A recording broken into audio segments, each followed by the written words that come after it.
माननीय पोलीस अधीक्षक संदीप घुगे यांनी स्थानिक गुन्हे अन्वेषण शाखेस मालमत्तेविरुद्धचे गुन्हे करणाऱ्या इसमांची माहिती काढून त्यांच्यावर कारवाई करून मालमत्तेचे गुन्हे उघडकीस आणण्याचे आदेश दिले होते।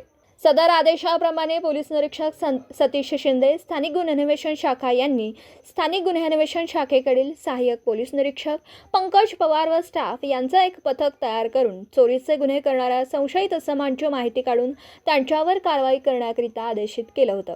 त्या अनुषंगाने जत विभागात पेट्रोलिंग करीत असताना सहाय्यक पोलीस निरीक्षक पंकज पवार यांच्या पथकामधील पोलीस हवालदार दर्याप्पा बंडगर यांना त्यांच्या बातमीदाराकडून बातमी मिळाली। रेकॉर्डवरील आरोपी योगेश पाटील हा चोरलेला विद्युत मोटार पंप घेऊन रामपूर येथील जत ते सांगली रोडवरील वशान फाटा परिसरात आला आहे। नमूद पथकाने मिळालेल्या बातमीप्रमाणे रामपूर येथील जत ते सांगली रोडवरील वशान फाटा परिसरात सापळा लावून थांबले असता एक इसम रस्त्याच्या बाजूस संशयितरित्या थांबलेला दिसला। तसा त्याच्या बातमीप्रमाणे संशय आल्याने त्यास सहाय्यक पोलीस निरीक्षक पंकज पवार व पथकाने पळून जाण्याची संधी न देता ताब्यात घेऊन त्यास त्याचं नाव व गाव विचारलं।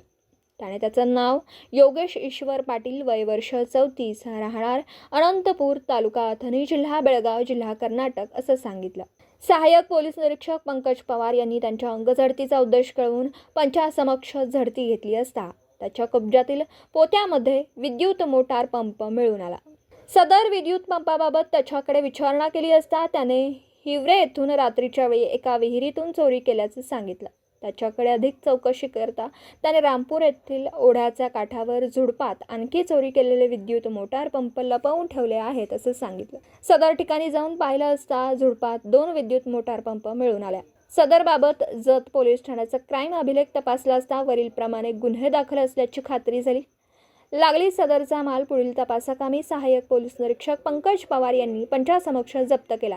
सदर आरोपी हा रेकॉर्डवरील गुन्हेगार असून त्याच्यावर विश्रामबाग, जत, तासगाव, मिरज ग्रामीण, कुरळप पोलीस ठाणे व कर्नाटक राज्यात चोरीचे गुन्हे दाखल आहेत।